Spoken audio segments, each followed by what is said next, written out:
the consensus of all scholars that if a person changes his religion from Islam to any other religion, the punishment should be execution, death.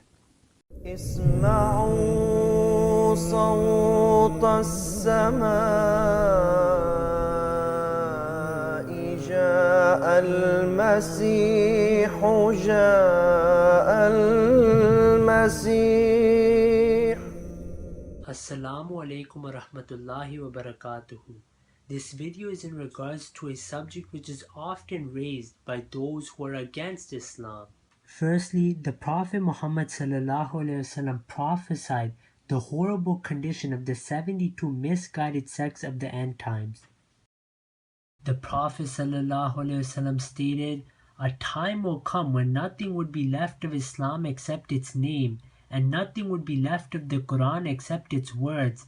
Their mosques would be full of worshippers, but would be devoid of guidance and righteousness. Their ulama, the religious scholars, would be the worst of creatures under the heavens. Evil plots will hatch from them, and to them they will return." The Prophet Muhammad made it clear that he was referring to the mosques and scholars of the misguided sects rather than of Allah's Jamaat by using the word there. Let us see one of the most famous scholar, Mufti Meng, quote this hadith. So the masjid, masajiduhum amira, wa hiya kharabun min al-huda. The masajid will be built, well built, beautiful, beautified, lots of money spent, so many masajid, no guidance in it. There will be no guidance. You go in there, you actually get fitna and you come out. Ulama'uhum sharru man tahta adim as-sama' tabda'u al-fitnatu minhum wa fihim ta'ud. There will come a time when the biggest fitna will be started off by so-called ulama. They start the fitna. And the fitna will attack them, engulf them and overtake them. The Prophet Muhammad did not leave us in such a position without any cure. He made it clear that the Messiah would come and revive the faith. It is narrated by Hadhrat Abu Huraira, while we were sitting with the Prophet Surah Al-Jumu'ah was revealed to him, and when the verse, "And he, Allah, has sent him, Muhammad also to other Muslims," was recited by the Prophet, I said, "Who are they, O Allah's Messenger?" The Prophet did not reply till I repeated my question 3 times. At that time Salman al-Farsi was with us, so Allah's Messenger put his hand on Salman, saying, "If faith were at the highest star in the sky, even then some man from among these people would attain it." The Prophet Muhammad also stated that we must stick to this Jamaat of the Messiah, which would always have one Imam. Many misconceptions had come into Islam, and Allah sent His Messiah and Mahdi to revive Islam as per the prophecies of the Holy Prophet ﷺ. We see that Hadhrat Ahmad removed every misconception and brought a new life for Islam. Hadhrat Ahmad stated, "In fact, many errors had arisen such that if Allah Almighty had not established a community and appointed someone to rectify them, the world would have perished and Islam would have been annihilated completely." There are countless of beliefs which the Muslims began to believe in contrary to the Quran and the Hadith. These were all corrected by the Mahdi, Hadhrat Ahmad ﷺ. They include prophets sinning, prophets lying, the Prophet ﷺ being affected by black magic, Allah not speaking anymore, Hazrat Isa ﷺ physically ascending into the heavens, who would return in the end times to kill disbelievers, a false view of jihad, abrogation in the Quran, and one of the most popular one, apostasy in Islam. This video will be on apostasy in Islam. Firstly, it is clear from the Quran and the Ahadith and the Sunnah of the Prophet of Islam that there is no punishment for apostasy in Islam.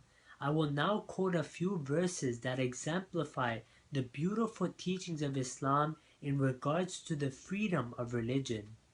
Allah states, "And say, it is the truth from your Lord, wherefore let him who will believe and let him who will disbelieve." Allah also states there should be no compulsion in religion.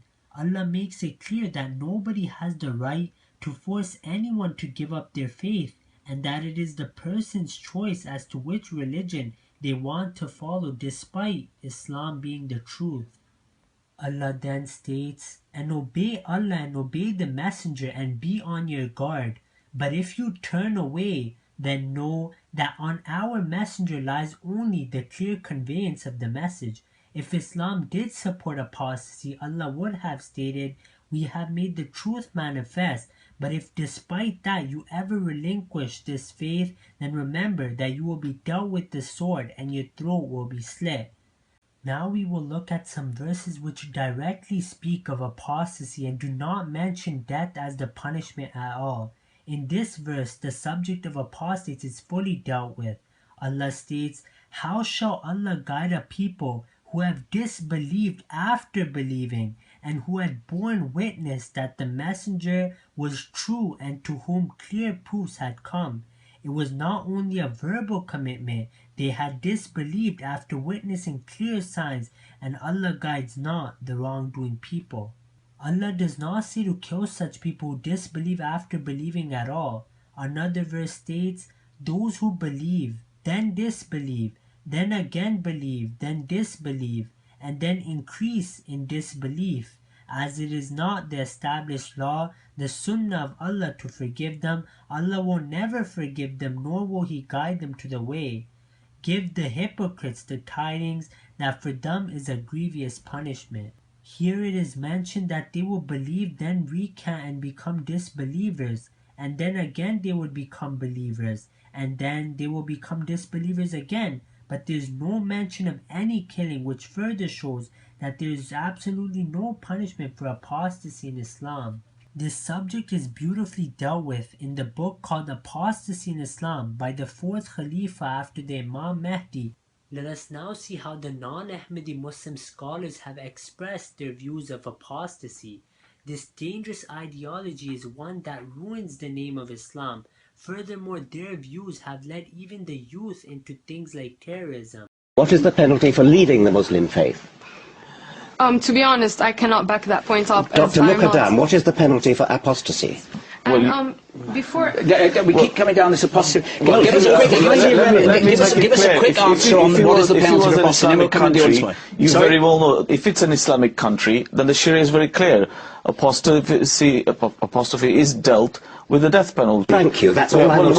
Ji doctor साहब एक और सवाल जो पूछा गया है आपसे वो ये है कि कोई शख्स इस्लामी रियासत में रहता है, काफिर है, अपना मजहब इख्तियार करता है, और जाहिर है कि मजहब में कहा गया कि जबर नहीं है, रिलीजन में बाय फोर्स इसको आप नहीं कर सकते इम्प्लीमेंट। एक शख्स फैसला करता है कि मैं किसी दूसरे मजहब में चला जाऊं, मैं ईसाई हो जाऊं, यहूदी हो जाऊं, जबर तो नहीं है, लेकिन मुर्तद की सजा मौत है। क्यों? अगर उसको कोई दूसरा रिलीजन अपील करे और वो उसे इख्तियार कर ले, या वापस चला जाए, मुसलमान हुआ लेकिन कुछ दिनों बाद उसे एहसास हुआ कि नहीं मुझे वापस, सजा मौत क्यों है मजहब में? अगर कोई मुसलमान गैर मुसलमान बनता है तो इसकी अगर वो प्रोपगेट करता है अपना रिलीजन, नया religion, it is as good as treason, तो इस्लाम के अंदर सजाए मौत है। लिहाजा उसके बाद पार्लियामेंट ने फैसला किया ये गैर मुस्लिम है, और सही फैसला किया, लेकिन ये फैसला अधूरा है। ये बात आज मैं पहली मर्तबा कह रहा हूं, इसे नोट कर लीजिए। कादियानियत के फितने को कोई गजंद नहीं पहुंचा है उनके गैर मुस्लिम करार दिए जाने से। वो फितना जूं का तूं पनप रहा है, जूं का तूं फैल रहा है, जूं का तूं वो अपने सरतान की जड़ें फैला रहा है हमारे माशरे में। और वैसे ये कि आलमी सतह पर उन्हें बड़ी सरपरस्ती हासिल हो गई है, पूरी दुनिया जो है मगरबी दुनिया वो उनकी सरपरस्ती कर रही है। लेकिन यह कि अंदरूने मुल्क भी इस फितने का कला कमा अगर हो सकता था तो सिर्फ उस वक्त जबकि इस फैसले का जो कानूनी और मंतकी तकाजा है वो भी पूरा किया जाता, और वो ये कि मुर्तद को कत्ल की सजा दी जाती है। इस्लाम में मुर्तद की सजा कत्ल है, इस्लाम में मुर्तद की सजा कत्ल है।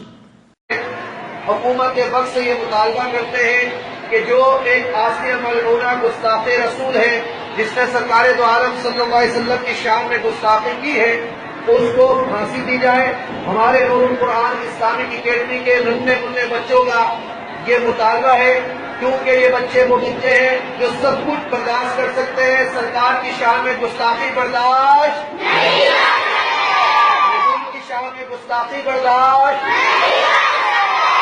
गुस्ताख नबी की एक सजा गुस्ताख नबी की एक सजा.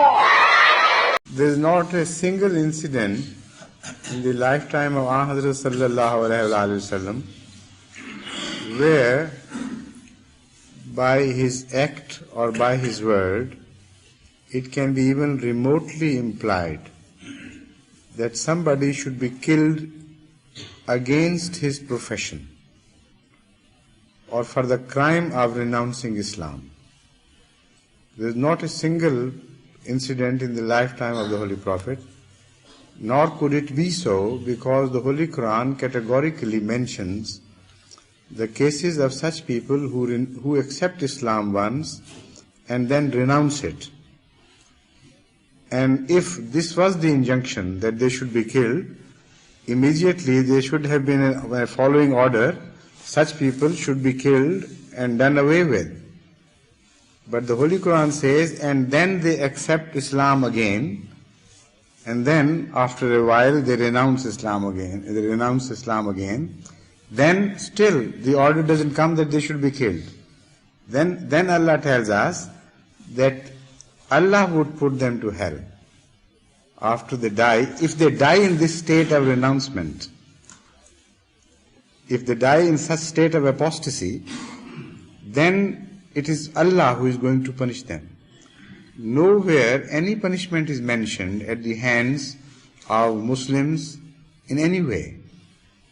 So it is a big lie.